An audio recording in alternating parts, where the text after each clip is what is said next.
নিঃশর্ত আত্মসমর্পণের দাবি ট্রাম্পের। জবাবে আমেরিকাকে অপূরণীয় ক্ষতির হুঁশিয়ারি খামেনেইয়ের।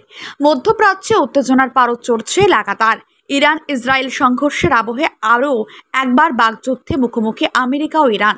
সম্প্রতি আমেরিকার প্রেসিডেন্ট ডোনাল্ড ট্রাম্প দাবি করেছেন ইরানকে নিঃশর্ত আত্মসমর্পণ করতেই হবে। পাল্টা জবাবে ইরানের সর্বোচ্চ ধর্মীয় নেতা আয়াতোল্লাহ আলী খামেনি সাফ জানিয়ে দেন তেহরান কখনই আত্মসমর্পণ করবে না।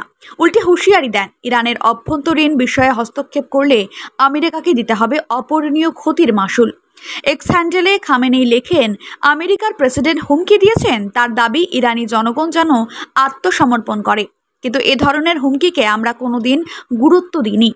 ইরান কোনোদিন মাথা নত করবে না। সে সঙ্গে ইঙ্গিত দেন ইরান ইসরায়েল সংঘাতে আমেরিকার পক্ষপাত দুষ্ট ভূমিকা নতুন করে অশান্তি উস্কে দিতে পারে।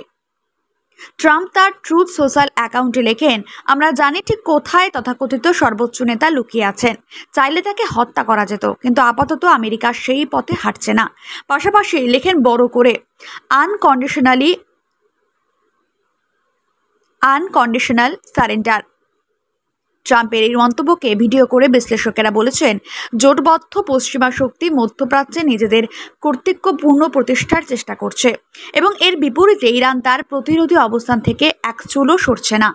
এর আগেও ইরানকে কড়া বার্তা দিয়েছিলেন ট্রাম্প। তার দাবি, ইরানের কট্টরপন্থীরা বহুবার সাহস দেখিয়েছেন, কিন্তু তারা জানত না শেষ পর্যন্ত কি হতে চলেছে। আজ তারা মৃত আর পরিস্থিতি আরও খারাপ হতে চলেছে।